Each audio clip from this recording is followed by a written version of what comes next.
A personal journey through medical struggles and healing. Part 1. Since my honorable discharge from the military, I've faced significant health struggles, with at least 24 to 76 hours of incapacitation each month. During this time, I am often unable to take care of myself, struggling to even lift myself off the floor. These episodes strike unexpectedly, coming at different times each month, so I've learned to prepare. To manage, I keep several nurses on speed dial, ready to assist no matter the hour, whether it's 8 p.m., 2 a.m., or 8 a.m. The unpredictability of my condition means that I rely on different companies, one of which is more affordable but doesn't offer 24-hour service. However, their IVs are more affordable and potent.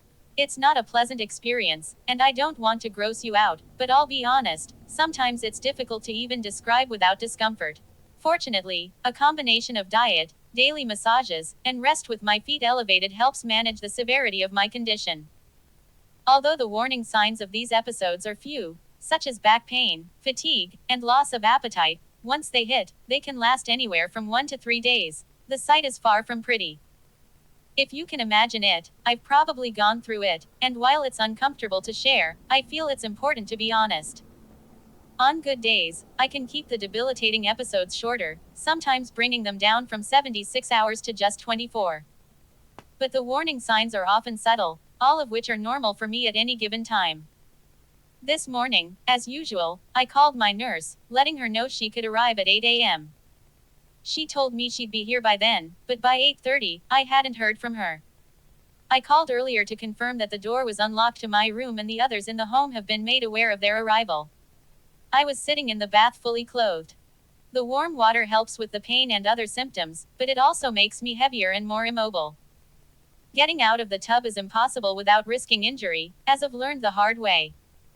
This is something I've had to adapt to, as I am often unable to get up from bed to greet anyone. I could barely lift my phone to call, let alone move. At 8:40, I finally heard her voice outside the window near the front door. Using all the strength I had, I dried off my fingers and answered the phone. It was a new nurse. Well, not new, but this was only her second time visiting me. The first time she'd been very kind and empathetic to my situation. The IV she administered then was particularly effective, with additional ingredients that made a significant difference. Plus, the company she works for doesn't accept tips, saving me $50 to $80 each visit. However, she had a bit of difficulty finding a vein, taking 3 attempts, which is uncommon for her, she states.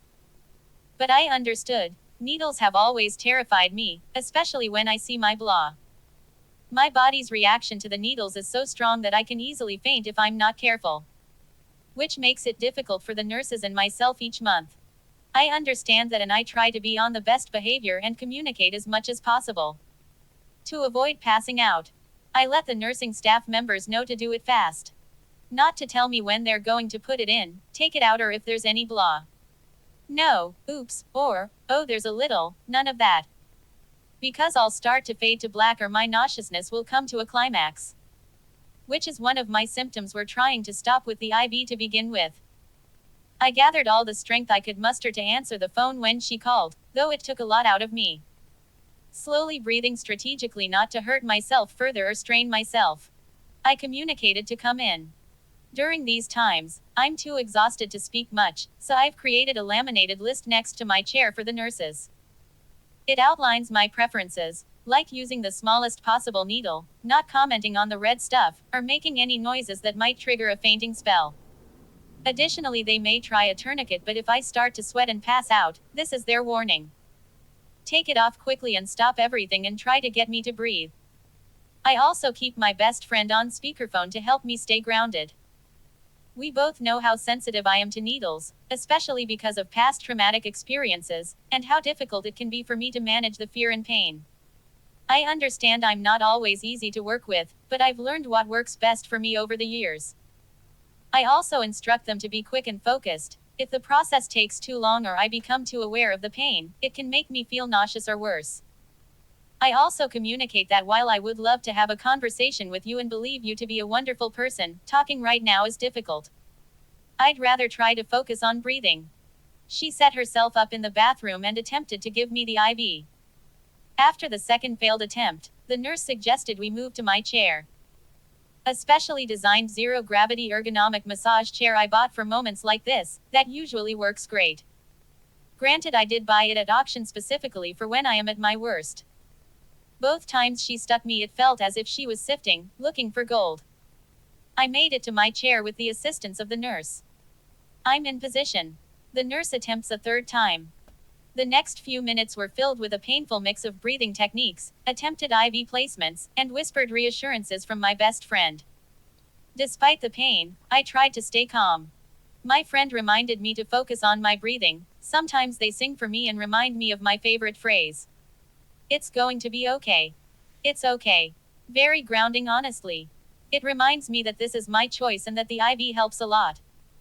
Otherwise, this absolute torment goes from unimaginable pain and torture to near nothing.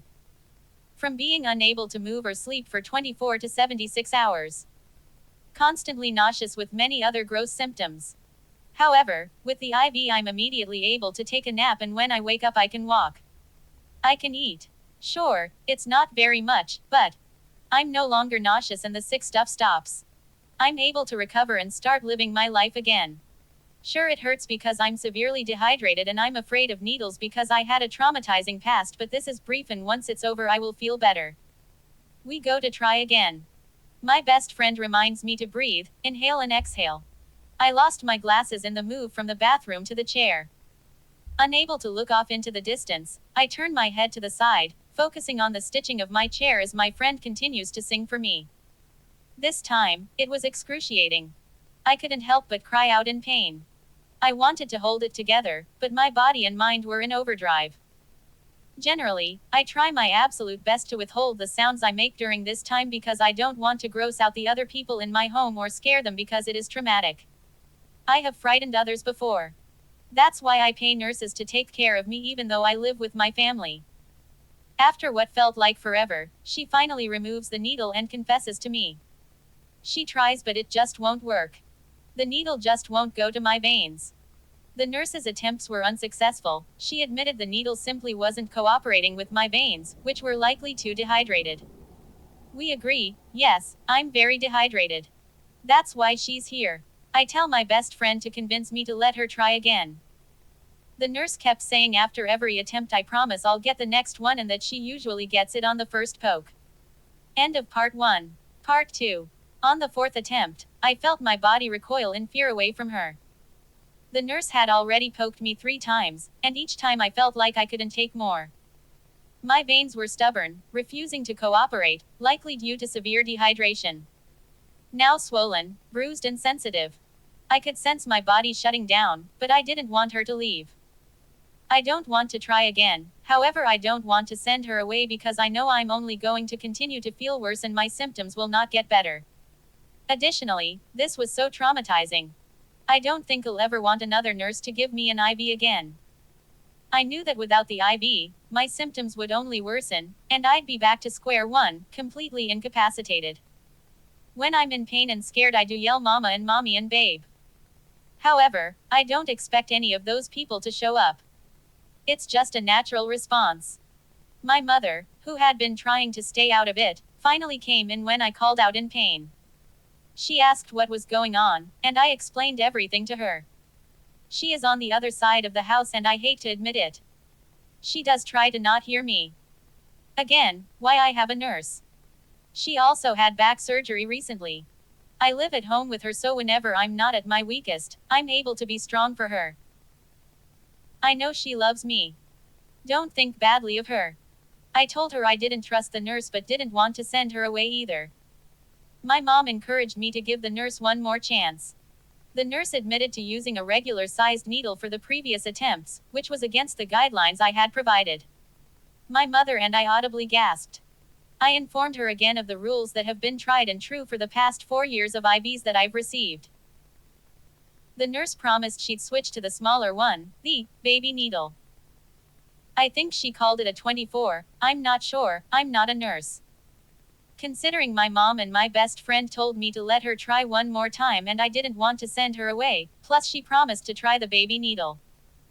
I allowed her to try again even though it was on the wrist of my right hand and she had already failed on the wrist of my left hand, and this would be the 5th attempt. With a deep breath, I agreed to let her try one more time despite the overwhelming fear and trauma from the previous tries. I braced myself as best I could, reminding the nurse not to tell me when she was doing it and to be quick but true. I have communicated with the nursing staff previously that I may sound abrasive, but it's simply because I am unable to speak much at this time. Additionally, this nurse herself is afraid of needles, so she is not taking it rudely at all, so she says. It felt like she was taking too long. I told her to hurry up. It hurts the least out of every single attempt, probably because it's the smallest size. In response to the prick, my body twinges in pain. My right knee pulls inward to my stomach and hits her elbow, making me gag in response. I straighten my right knee, bend my left knee in unison to avoid her elbow as it's in use to place the IV. I was holding my breath during that movement. I tell her to hurry up again and she responded that she's done. I try to relax but she hasn't recoiled. It hurts sharply again. I ask her loudly, "What are you doing?" while looking straight in the area of where I assume her face is. She says, "It's done." It's done, twice and fast, and then moves away. It's not done because the movement of the tubing and the movement of the IV makes me still want to gag. It's not over. It's not over till she removes the IV completely. End of part 2. Part 3. She hasn't connected the tubing yet. She goes to place the tubing and she knocks the IV that's in my hand. I gag and gasp. Following that, I kindly asked her to place the tape onto the tubing and to be gentle, please. Politely reminding her, the movement also makes me nauseous, including the idea of a needle or straw moving around in my vein. There was a sense of relief when the needle was finally in, and I could tell my body was responding. After several failed attempts and lots of discomfort, she finally succeeded, though not without causing some bruising and swelling. She's placed the tubing and is now starting to input the medications into the IV pack. I asked her what time it was. It's 9:40 a.m. I was grateful, but the emotional and physical toll was immense.